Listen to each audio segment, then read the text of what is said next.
Hello and welcome, Lanita Ellis, the Scrappy Grandma. This is my Bible study, Bible reading portion for the week. And this is week 16. Make sure. Yep, week 16. And the portion this week is called Beshalach, and it means when he sent. And it is Exodus 13:17 through 17:16. And in the prophets and books of wisdom, the Haftarah is called Judges. It's in Judges 4:4 through 5:31. And in the Gospels, it is the Brit Hadashah. It is Matthew 14:22 through 33. So before we begin, Father Yah, blessed are you, Father, creator of the universe. Thank you for giving us your instruction manual, your Torah, which means instructions. Thank you for giving us an instruction manual on how to live according to your ways. Give us ears to hear and eyes to see, and help us to understand so that we can walk in covenant with you. Father, do not let anything come out of my mouth that is not of you. Bring the words, bring everything to my mind, Holy Spirit, that I need to share with others. Bless those that are listening. And Father, place your hand of protection and covering over all of your people that are in the path of this winter storm, ice storm that's going on across the country. Cover their homes, protect them, protect their homes, just like you did to the Israelites living in Goshen when the judgments were coming across Egypt. Thank you, Father. You are wonderful and holy and glorious. In Yeshua's name, amen. Okay, so the 16th Torah portion, Beshalach, when he sent, begins with Pharaoh allowing the Israelites to leave Egypt, only to pursue them shortly afterward with his army. The Israelites reached the shores of the Sea of Reeds, the Red Sea, where God miraculously parts the waters, enabling them to cross on dry land, while the pursuing Egyptians drowned when the waters returned. Overwhelmed with joy and gratitude, Moses and the Israelites sing the Song of the Sea, praising God for their deliverance. Soon after, the journey through the wilderness begins, and the people face challenges such as lack of water, bitter waters at Marah, and hunger. God provides for them by sweetening the water and sending manna and quail to sustain them, teaching them to rely on him daily. The Israelites also faced their first battle as Amalek, evil Amalek, we still deal with today, attacks them, but with God's help, they achieve a victory. Beshalach highlights God's ongoing protection, provision, and guidance, while emphasizing the Israelites' growing faith and dependence on him as they transition from slavery to freedom. This is huge, and it's huge for us because essentially we live in Egypt. I mean, think about it. Those of us that choose to walk in the ways of our Messiah, we are counterculture. We live in this world, but we're not part of this world. We live by other standards. We live by the Torah, by our instruction manual, by the Bible. That's what we live by. And we're coming out of the bondage, captivity of Egypt. And what does it say here? It's the ongoing protection, provision, and guidance. So this is what he's trying to teach us through the portions and through things in our lives, is to trust his ongoing protection, provision, and guidance, while emphasizing their growing faith as we trust him to provide our protection, provision, and guidance. And he does, then that increases our faith and dependence on him as we transition from slavery to the world's ways to freedom in his ways. So I always love when this really hits home, and Every week it seems to always hit home. Oh, excuse me. So, let's just go ahead and get started. Let's see. I'm going to share my screen.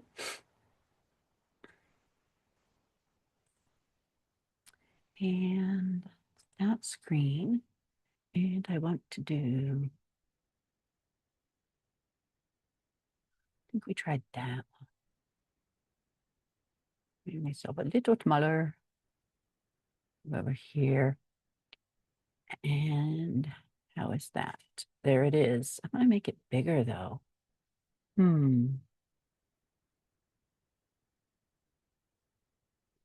Well, hold on. Let's see here. Oh, let me stop and do it over again. Sorry. Because I want to make it, do that one and make this. There we go. Take up the whole thing. That should be a little better. Maybe, hopefully. Yeah, there we go. All right. It's finally warm in here. It has been, it's been very cold. Nothing compared to across the country. I feel guilty living here in California with the weather that we've been having, normally in the 70s, and it dipped down into the 30s, but it's not the 0 and minus that's going on around the rest of the country. So, anyway, all right. Beshalach, when he sent pillars of cloud and fire. When Pharaoh had let the people go, God did not guide them to the highway that goes through the land of the Philistines, because it was close by. God thought that the people, upon seeing war, might change their mind and return to Egypt. Now they're newly learning to trust him. So all of a sudden, if they come up against battle, they're going to turn and go back. Well, they, even with other reasons, they want to turn and go back. Rather, God led the people by a roundabout route through the desert by the Sea of Suf. The people of Israel went up from the land of Egypt fully armed. Moshe took the bones of Joseph with him, for Joseph had made the people of Israel swear an oath when he said, God will certainly remember you, and you are to carry my bones up with you away from here. It was last year, I think, when I came to the realization, it's like, oh my gosh, they literally carried Joseph's bones with them for 40 years. And I don't know if any of you watch The Promised Land. It's satire, and I watched the whole season and I kept waiting. It's like, oh, is this irreverent? Is this, and you know what? It's good. Um, Pretty biblical for the most part. And they have Joseph's bones. um, so anyway, so they traveled from Sukkot and set up camp in Etam at the edge of the desert. And Adonai went ahead of them in a column of cloud during the daytime to lead them on their way, and at night in a column of fire to give them light. Thus they could travel both day and night, and neither the column of cloud by day or the column of fire by night went away from in front of the people. And as the past couple years, as I've been reading through this and researching and learning more, this it's my understanding that this cloud during the day also kept them from getting scorched by the desert sun. It was a protection. And the pillar of fire at night gave light to their camp out in the middle of the dark desert. I actually, several years ago, we were motorcycle riding in the desert out here in California. And we decided, we got to camp and we were all excited, and we decided to just go out on a short ride around this turtle reserve that they had fenced, turtle reserve. And on the map, it looked doable. And in reality, it was a lot bigger than we realized. And we started running into trouble. One of the motorcycles broke down. We were having to tow it with the quad, then started running out of gas. And then we were stuck out in the middle of nowhere. And a couple of the guys had to try to find their way back to camp and then have some people come and rescue us. And as it got dark and as it got really cold and really dark, and I mean, we could see lights on a road way away from us, but it was way away from us because it's hard to judge out in the middle of the flat desert how far something is from you. Um, and it was frightening because it was dark, dark. I mean, to where you couldn't barely see anything in front of you. It was so dark. And then I will always remember um, our friend Brian came back with help, and we had to ride hard. We had to ride hard, hard, hard through. And it had to have been in my 30s because we rode motorcycles in my 30s, quads in my 40s, and then side by side in my 50s.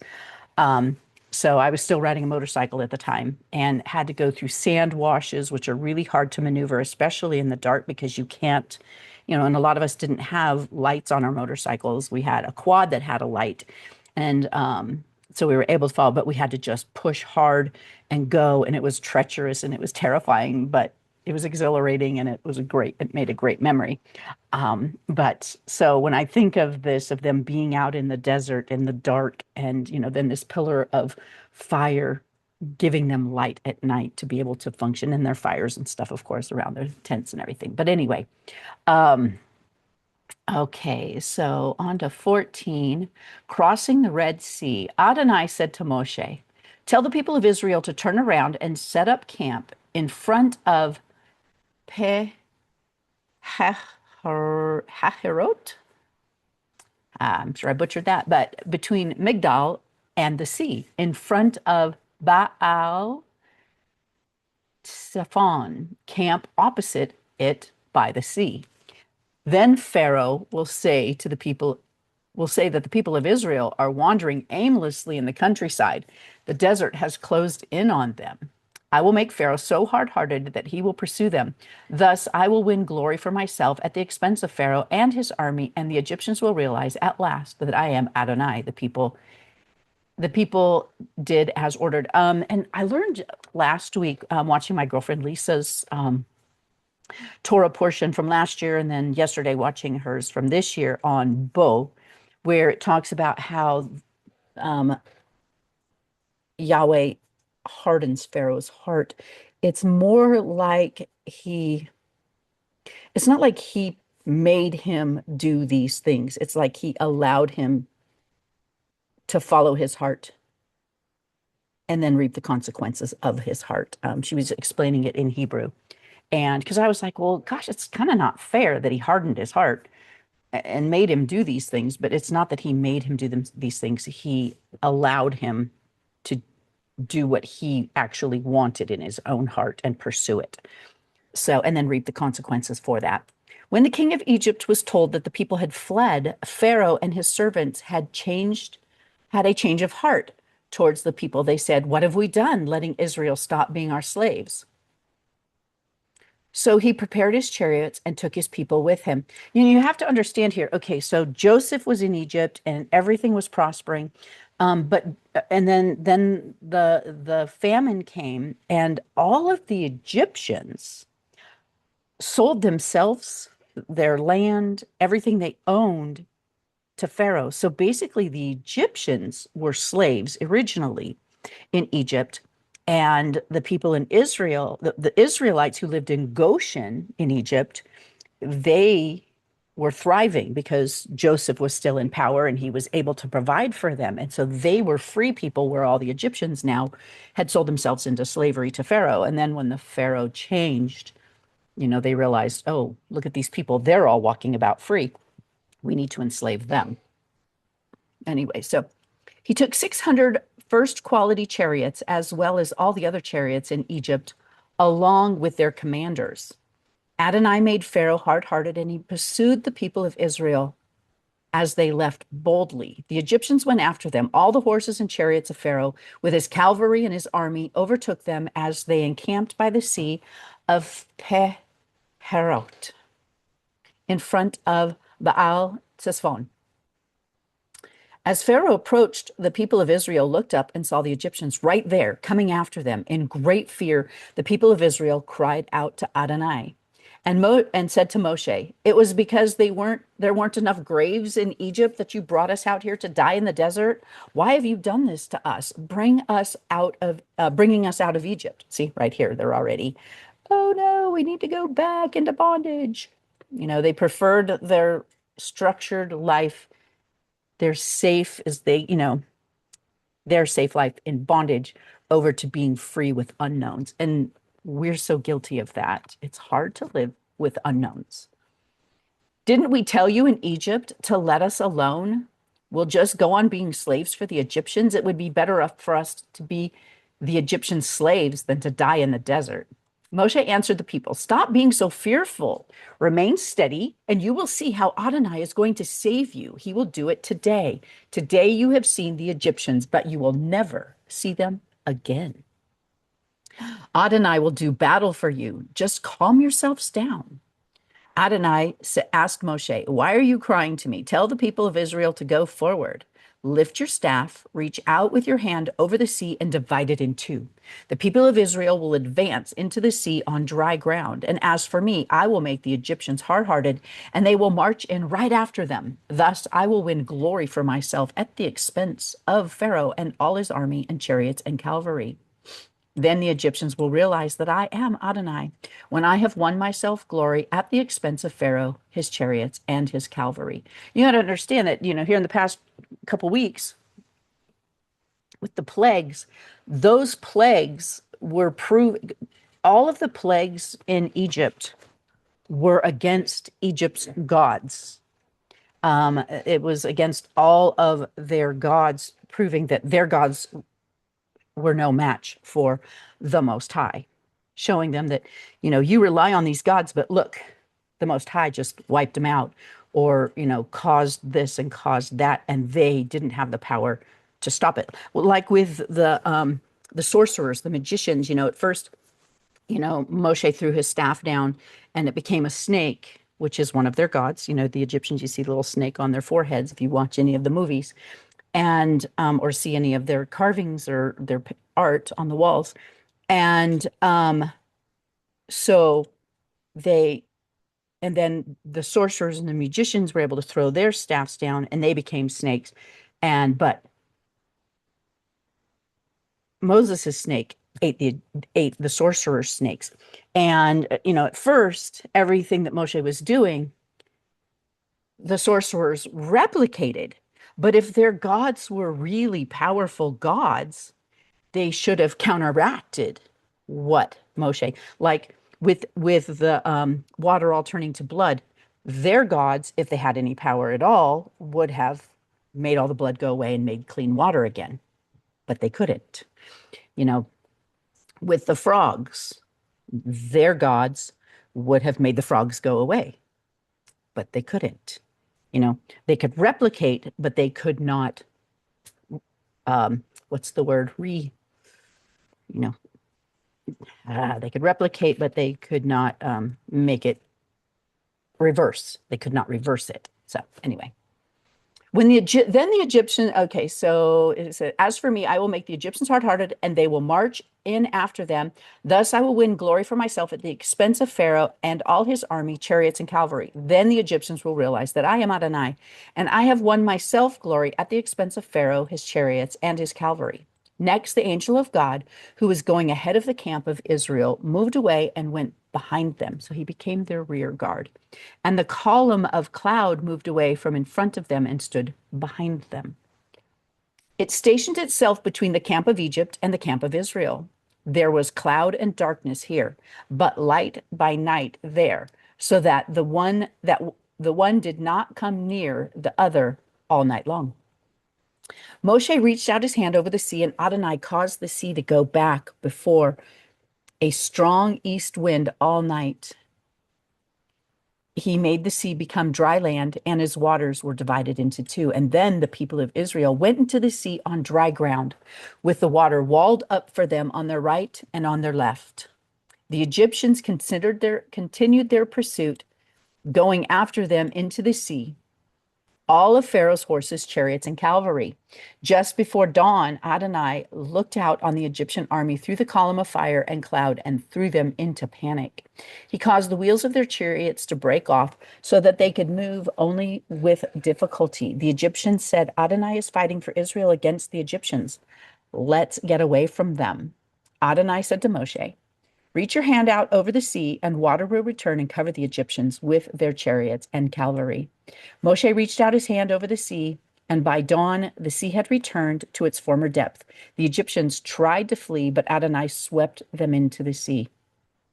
The water came back and covered all the chariots and cavalry of Pharaoh's army, who had followed them into the sea. Not even one of them was left. But the people of Israel walked on dry ground in the sea, with the water walled up for them on their right and on their left. And on that day, Adonai saved Israel from the Egyptians. Israel saw the Egyptians dead on the shore. When Israel saw the mighty deed that Adonai had performed against the Egyptians, the people feared Adonai, and they believed in Adonai and in his servant Moshe.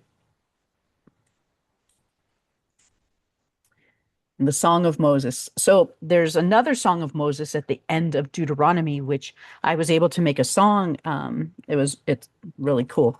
And I'm hoping that my friend Angelina, she makes songs for every portion, and I'm sure she's going to make a song, this Song of Moses. The Song of the Sea, I think.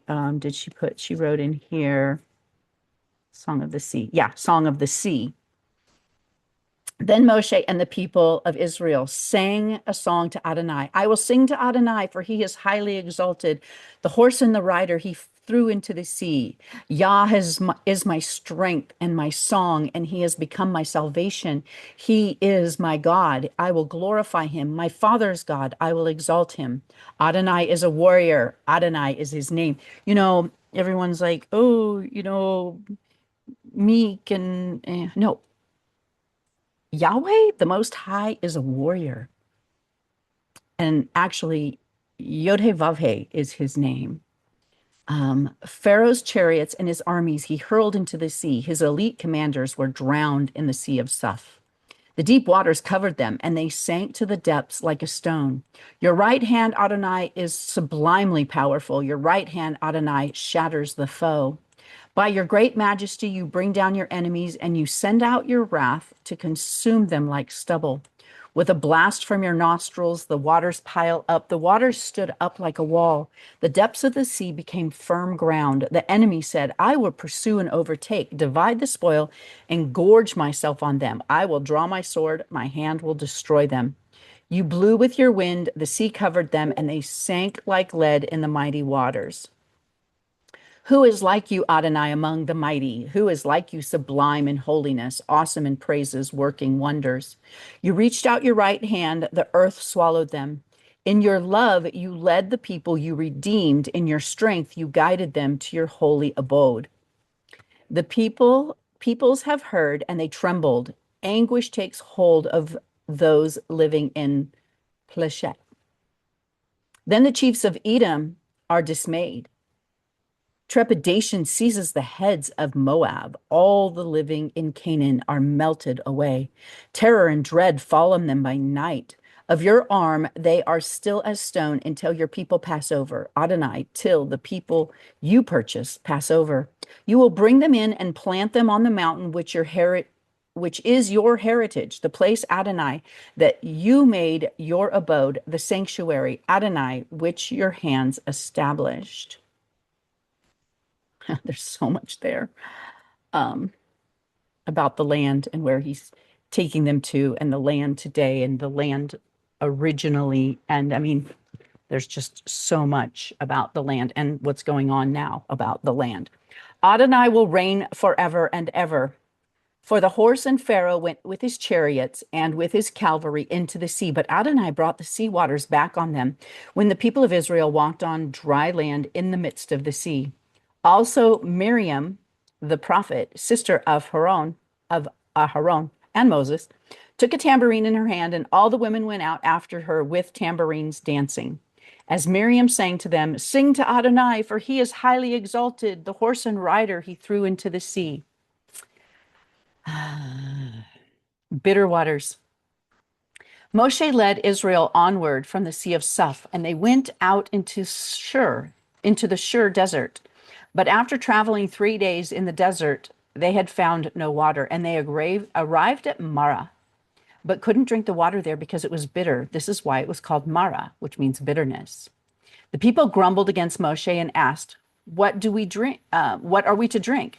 And Moshe cried to Adonai, and Adonai showed him a certain piece of wood, which he then threw into the water and made the water taste good. There, Adonai made laws and rules for life for them, and there he tested them. He said, "If you will listen intently to the voice of Adonai your God and do what he considers right, pay attention to his mitzvot, his regulations, his laws, and observe his laws, he will not afflict you with any of the disease I brought on the Egyptians because I am Adonai your healer." They came to Elim, where there were 12 springs and 70 palm trees, and camped there by the water. They traveled from Elim, and the whole community of the people of Israel arrived at the Sin desert between Elim and Sinai on the 15th day of the second month after leaving the land of Egypt. Okay, so they left.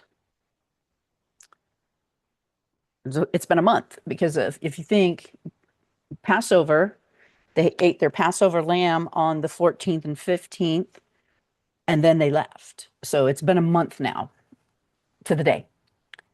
There in the desert, the whole community of the people of Israel grumbled against Moshe and Aaron.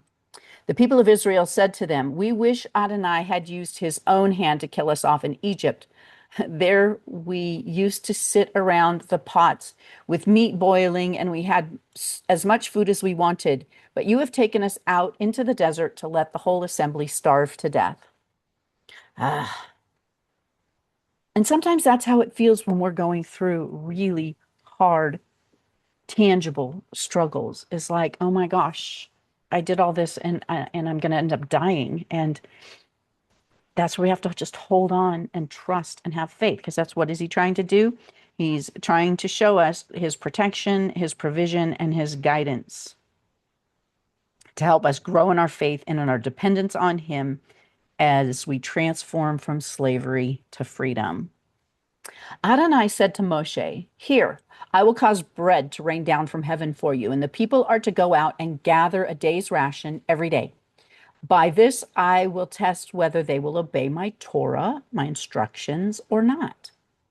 On the sixth day, when they prepare what they have brought in, it will turn out to be twice as much as they gather on the other days." You see, he's already preparing for the Sabbath. It's so funny because people will say, "Oh, the seventh day Sabbath, that's a Jewish thing. That was for the Jews." All of this is like, "Oh, that's all for the Jews."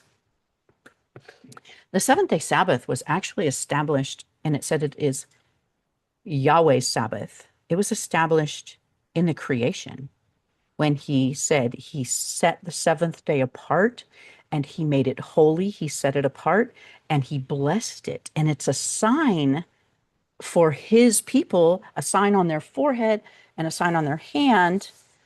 Maybe he didn't say that about it, but he did say that the Sabbath is a sign to those who walk in covenant with him. So, you know, it's not a Jewish thing. It is a creation thing. It's everyone living on creation, in creation. On the sixth day, when they prepare what they have brought in, it's for those that are walking in covenant with the Most High, those who want to follow his ways. The seventh day Sabbath is something he established at creation for anyone who wanted to walk in his ways. Well, he did it for the whole world, but then many chose not to walk in his ways. On the sixth day, when they prepare for what they brought in, it will turn out to be twice as much as they gathered on other days. This is so they could rest on the Sabbath and not have to go out and find food. Moshe and Aaron said to all the people of Israel, hold on, sorry, I've got to plug my, where's my cord? Is that my cord? It's my cord. There. Okay. Moshe and Aaron said to all the people of Israel, "This evening you will realize that it has been Adonai who brought you out of Egypt. And in the morning you will see Adonai's glory, for he has listened to your grumblings against Adonai. What are we that you should grumble against us? Moshe added, What? Moshe added, What I have said will happen when Adonai gives you meat to eat this evening and fills um, of and your fill of bread tomorrow morning. Adonai has listened to your complaints and grumblings against him. What are we? Your grumblings are not against us, but against Adonai. Moshe said to Aharon, Say to the whole community of Israel, Come close into the presence of Adonai, for he has heard your grumblings. As Aaron spoke to the whole community of the people of Israel, they looked toward the desert, and there before them, the glory of Adonai appeared in a cloud. Can you imagine? And Adonai said to Moshe, I have heard the grumblings of the people of Israel, and say to them, At dusk you'll be eating meat. And in the morning you will have your fill of bread, and then you will realize that I am Adonai your God. That evening, quail came up and covered the camp, while in the morning there was a layer of dew all around the camp. And when the dew had evaporated, there was on the surface of the desert was a fine, flaky substance as fine as frost on the ground. When the people of Israel saw it, they asked each other, Manhua, what is it? Manna. Because they did not know what it was. And Moshe answered them, It is the bread which Adonai has given you to eat.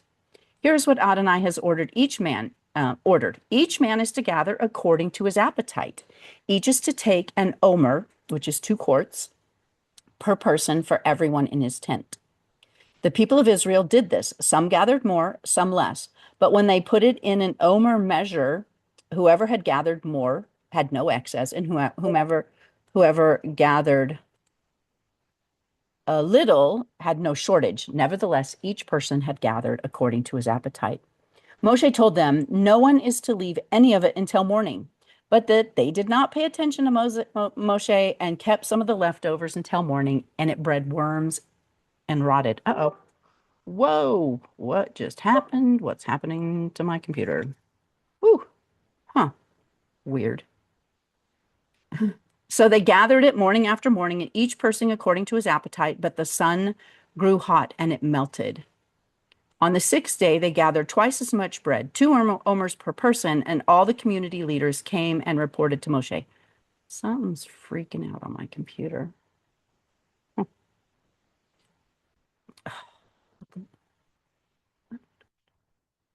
What is going on?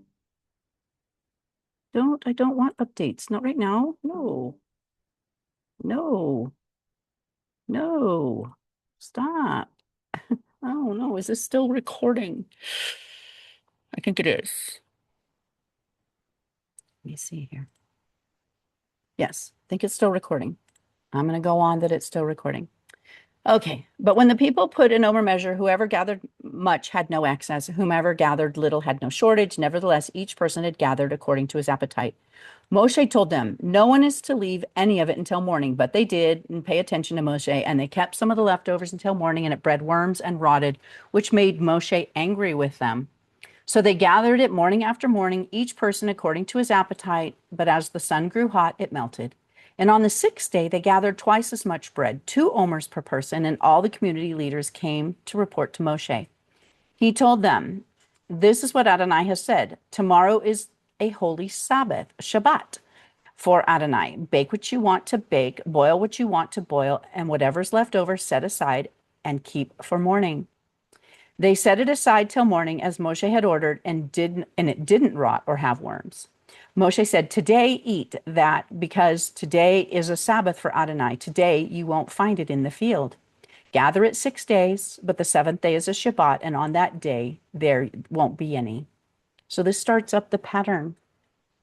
We were already told in creation that we're supposed to rest on the 7th day, and now it's setting up boundaries for the 7th day Sabbath. Is not to have to go gather food. However, on the 7th day, some of the people went out and gathered and found none. And Adai said to Moshe, How long will you refuse to observe my mitzvot? Mitzvot is my teaching, my rulings, my laws, my ordinances. Look, Adonai has given you the Shabbat. This is why he's providing bread for 2 days on the 6th day. Each of you, stay where you are. No one is to leave his place on the seventh day." So the people rested on the seventh day. The people called the food manna. It was like a coriander seed, white, and it tasted like honey cakes. Moshe said, "Here's what Adonai has ordered. Let 2 quarts of manna," I don't know why it's calling it man here, but manna be kept through all of your generations, so that you will be able to see the bread which I fed you in the desert, which I brought you out of Egypt. Moshe said to Aharon, "Take a jar and put in it 2 quarts of manna and set it aside before Adonai to be kept through all your generations." Just as Adonai ordered Moshe, Aaron set it aside before the testimony to be kept. I wonder if it's still there, still somewhere in these jars to be able to be revealed later.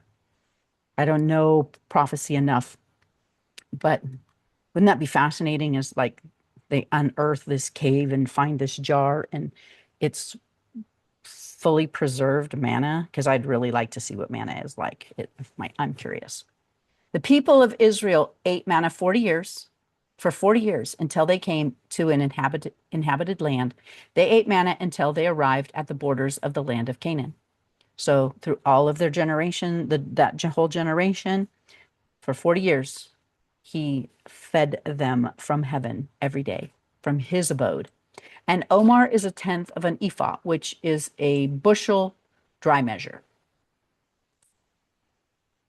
The whole community of the people of Israel left the Sin desert, traveling in stages as Adonai had ordered, and camped at Rephidim.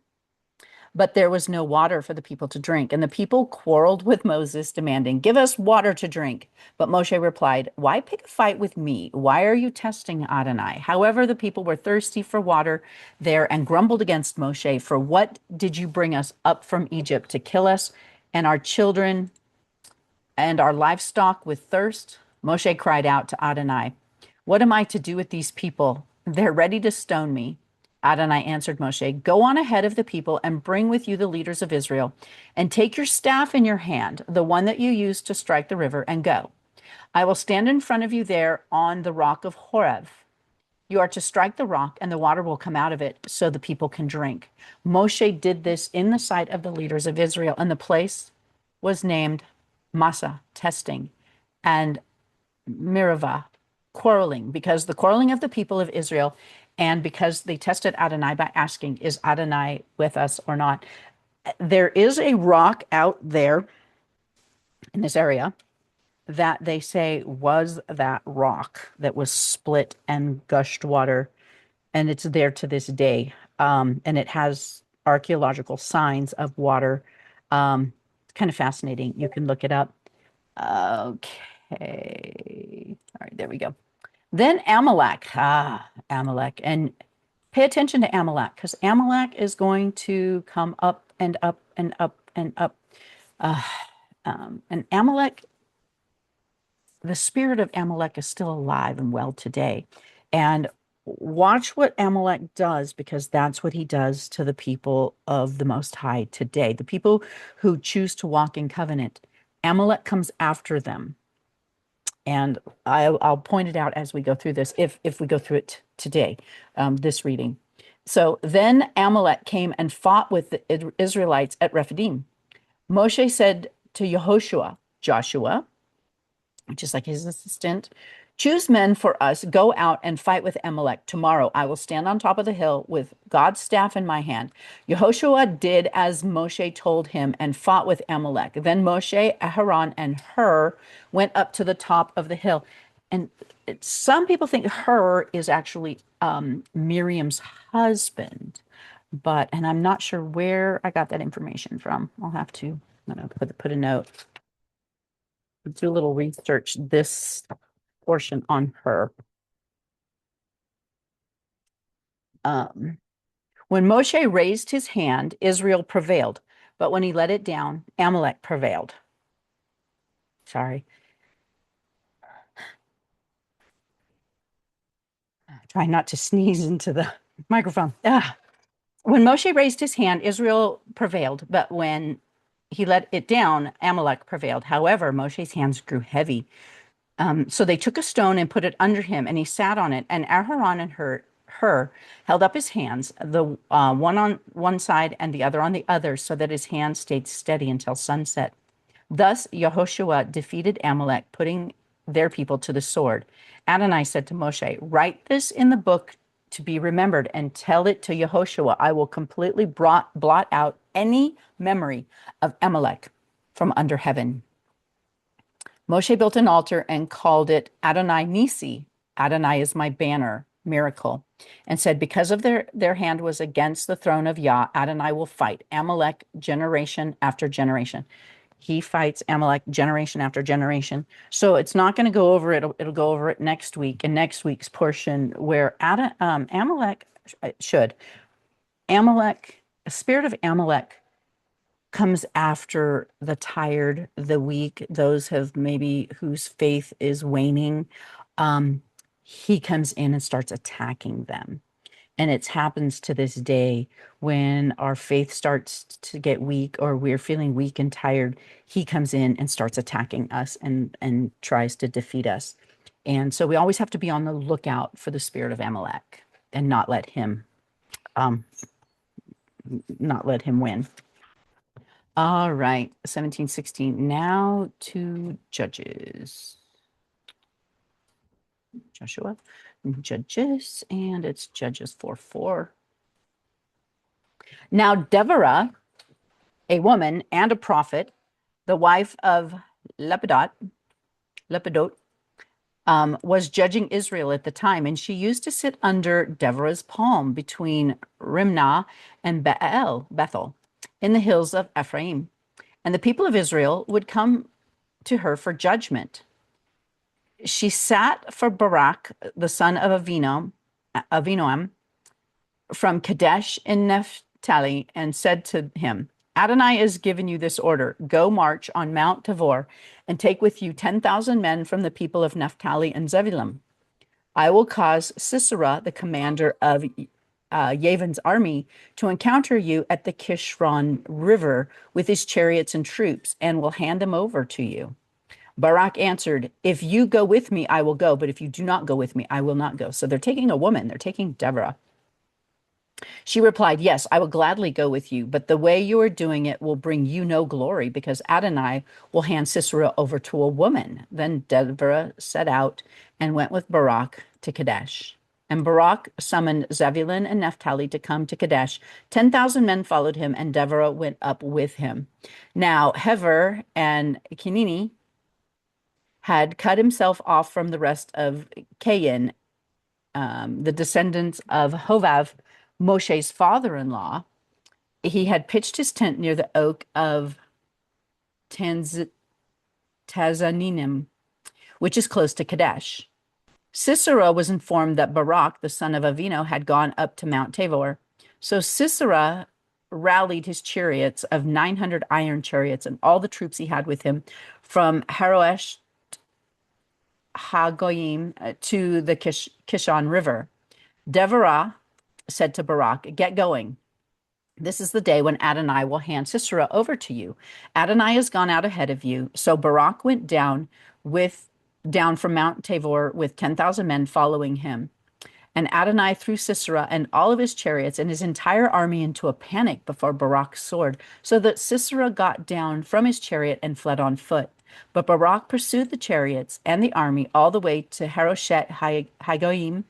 Sisera's entire army was put to the sword, not one was left. However, Sisera ran on foot to the tent of Yael, the wife of Hever the Canaanite, because there was peace between Yavim, king of Hatzor, and the family of Hever in Canaan. Yael went out to meet, I think this is one of my favorite. Yael went out to meet Sisera and said to him, come in, my lord, stay here with me, and don't be afraid. So he went into her tent. This is one of my favorite stories, because here's Deborah said, you're not going to get any honor and glory in this because he's going to be taken out by a woman. Yael went in to meet Sisera and said to him, come in, my lord, stay here with me and don't be afraid. So he went into her tent and she covered him with a blanket. And he said to her, please give me a little water to drink. I'm thirsty. She opened a goat skin of milk and gave him some to drink and covered him again. And he said to her, stand at the entrance of the tent, and if anyone asks if someone is in here, say no. But when he was deeply asleep, Yael, the wife of Hever, took a tent peg and hammer in her head, crept into him, and quietly drove the tent peg into his temple right through the ground so that he died without waking up. So here is Barak pursuing Sisera. Yael steps out to meet him and says, come, and I will show you the man you are looking for. He goes into her tent, and there is Sisera lying dead, the tent peg through his temple. Thus God on that day defeated Yavin, the king of Canaan, in the presence of the people of Israel. The hand of the people of Israel came down more and more heavily against Yavin, the king of Canaan, until he had completely destroyed Yavin, the king of Canaan. And then Matthew 14.